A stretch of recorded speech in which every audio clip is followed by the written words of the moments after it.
ကောက်ကိုလေလာတဲ့အခါတန်ရှင်းတက်ရက်ပြီးတော့ဈေးသက်သာတဲ့ hostel မျိုးတဲခုဖို့ရှာနေတယ်ဆိုရင်တော့ဒီနေရာလေးကအဆင်ပြေပါတယ်ဘန်ကောက်မြို့လေ Fit Bully 15လမ်းမှာရှိတဲ့အတွက် Central World တို့ Tunan Sea တို့ Platinum Fashion Mall တို့လည်းလမ်းလျှောက်ပြီးတော့တွားနိုင်ပါတယ်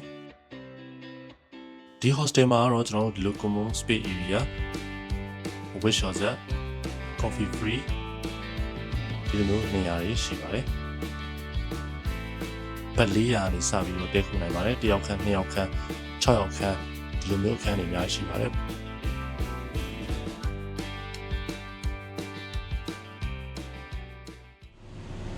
အဲ့တော့ဒီ hostel ကိုတဲမယ်ဆိုရင်ကျွန်တော်အကူရာတို့ trip တို့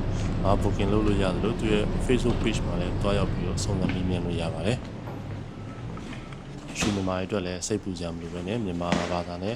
ပြောဆိုဆက်သွယ်လို့ရပါတယ် hotel booking လည်းဒီကထုတ်ပေးပါတယ်တော့ဘန်ကောက်မြို့လေမှာလည်းတဲကျင်တယ် budget လည်းအများကြီးမသုံးချင်ဘူး budget traveler တွေအတွက်အဆင်ပြေပြီးတော့တန်ရှင်းသက်ရတဲ့နေရာလေးကိုကျွန်တော်မျှဝေပေးလိုက်ပါတယ်ဒီ hostel နာမည်ကတော့ G5 hostel လို့ခေါ်ပါတယ်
တော့ဒီဗီဒီယိုလေးကတော့ဒီလောက်ပါပဲကျွန်တော်တို့နောက်ဗီဒီယိုမှာပြန်တွေ့ပါမယ်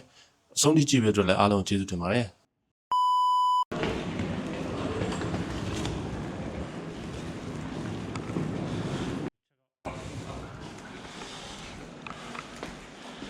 ဒီ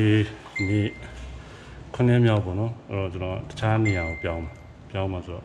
ဒီမှာတော်တော်လေးအဆင်ပြေခဲ့ပါတယ်ကျေးဇူးတင်ပါတယ်ဟုတ်